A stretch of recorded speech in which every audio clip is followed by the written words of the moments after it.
Superado el problema técnico, vamos con la entrevista. Las reformas electorales están para el veto modificatorio o la promulgación que decide el presidente. Jimena Peña, asambleísta de Alianza País, ponente del proyecto de ley de reformas electorales. Buen día, bienvenida a Contacto Directo. Buen día, Alfredo. Un saludo a todos los ecuatorianos que nos ven dentro y fuera del país.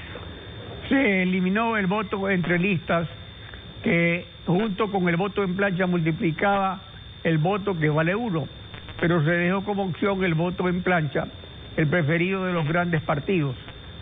Veamos el siguiente video. De un plumazo, votan Nebot alcalde, Ron y Bombón a la prefectura. Todititito, las 6, Madera de Guerrero. Todito 35, todito 35, todito 35. El voto en plancha favorece el régimen de partidos, la partidocracia, que técnicamente significa el gobierno de los partidos, con juramentos de lealtad que también practicó Alianza País, con la variante de partido único y multiplicidad de movimientos provinciales. La reforma favorece a los partidos o a los dueños de los partidos. Un eje transversal de la reforma, Alfredo, en efecto es el fortalecimiento de las organizaciones políticas. Si bien la lista bloqueada y cerrada promociona en efecto el voto en plancha, el afán o el espíritu de la reforma es promover que el ciudadano vote por una propuesta programática presentada por la organización política para evitar los personalismos que tanto mal le han hecho a la política ecuatoriana. Cuando había la lista abierta, se daban algunos temas, Alfredo, como por ejemplo el canibalismo político que se daba dentro de los candidatos de una misma lista. El quinto quería entrar primero para garantizar un espacio o una curul. Si es que nosotros promocionamos el voto en plancha, podemos evitar ese canibalismo político que afectaba a los integrantes de una misma lista. Así como, por ejemplo, si usted iba a las campañas cantonales, encontraba que había una campaña por cada concejal. Es decir, se promocionaba la imagen del candidato y no necesariamente se promovía la propuesta con los ciudadanos. Por eso es que en esta reforma la Asamblea Nacional le ha apostado a una lista bloqueada y cerrada que tiene un fin, en efecto, de fortalecer las organizaciones políticas con la finalidad de distanciar la política ecuatoriana de lo que han sido los personalismos y los cacicazgos dentro de las organizaciones políticas. Bueno, pero sí hay personalismo porque el líder del partido sirve de remolcador para toda la lista y nada se exige respecto a la costumbre de los partidos de postular a talentos deportivos, a talentos de pantalla y reinas de belleza para mezclarlos con desconocidos. Esto es complemento de la plancha. Podría ser que en efecto todavía existe el personalismo. Sin embargo, cuando el ciudadano haga su elección, lo hará por todos los candidatos de la lista. Y en efecto lo que se desea es que más allá de promocionar esos talentos que bien puede tener un candidato, lo que se promocione sea la propuesta programática que ese candidato, más allá de sus actividades que haya realizado antes de ser candidato, pues presente a la ciudadanía. Por otro lado, se elimina el método de Hunt para evitar aplanadoras parlamentarias de mal recuerdo como la IDDP de 1988, la PSCDP de 1988 y la del Partido Único de Alianza País 2013, pero se critica el fraccionamiento que desfavorece la gobernabilidad. Hay otras soluciones, por ejemplo, primero, elección de asambleístas en segunda vuelta.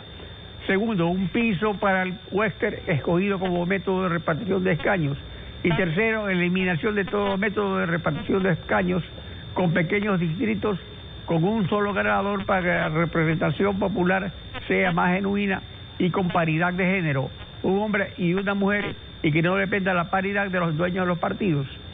¿No se consideró estas alternativas? ¿Las puede considerar el presidente? Mire, hubieron varias alternativas durante esta instancia de segundo debate. Sin embargo, tuvimos una limitación clara, y es que iniciamos este proceso de reforma con un informe de segundo debate ya aprobado y con un segundo debate en curso. Hubieron propuestas por integrantes del Consejo Nacional Electoral donde planteaban incluso el método de Jare y el método de Webster combinado dependiendo de los territorios electorales. En ese sentido, lo que hizo la Asamblea fue privilegiar el cambio al método de Webster para fortalecer la proporcionalidad, la representatividad de nuestro sistema electoral. Entiendo que hay preocupaciones en torno a cómo esto puede afectar la gobernabilidad, pero por ejemplo, Alfredo, ¿qué significa la gobernabilidad? En la asamblea anterior tuvimos una bancada legislativa de 100 asambleístas y recuerdo que en ese momento las leyes no se aprobaban ni siquiera con 100 votos, porque muchos de los legisladores a veces estaban fuera del país y no se contaba con el voto de la oposición, porque al haber una mayoría abrumadora ya no importaba mucho la opinión del diverso.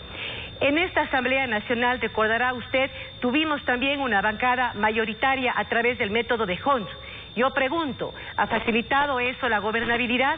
Cuando vemos ahora que esa bancada mayoritaria se partió por intereses políticos de un líder, y vemos, por ejemplo, que pese a esa dificultad, las leyes ahora en la Asamblea Nacional se aprueban con más de 100 votos. ¿Por qué? Porque esto permite el consenso, el diálogo, la escucha a todos los sectores del país. Al no tener ninguna bancada legislativa, una mayoría abrumadora, esto obliga al diálogo y al consenso, y es lo que hemos visto, mire, en una reforma tan compleja que muchos daban que no iba a darse. Pese a eso hemos podido llegar a consensos porque ha habido esa habilidad de escucha y ese anhelo de legislar, sí, no necesariamente con una ideología, pero de legislar a favor del país. Hay minorías mayoritarias, es decir, que a veces cuando existe una mayoría móvil, existen bloques de a uno, o uno de un bloque o dos, que es un voto que resulta más importante que un bloque entero, porque ese voto es el que decide lo que va a pasar en la asamblea. Mire, indudablemente siempre va a haber ese riesgo, y ya está demostrado con el ejemplo que le di que el método realmente no va a hacer una diferencia. Lo que tenemos aquí que fortalecer como ecuatorianos es la organización política, como desde las organizaciones, desde la base de estas organizaciones se promocionan candidatos que vengan dispuestos a defender una propuesta programática, que venga a defender ciertos valores éticos que son irrenunciables. Una reforma muy importante es al gasto electoral.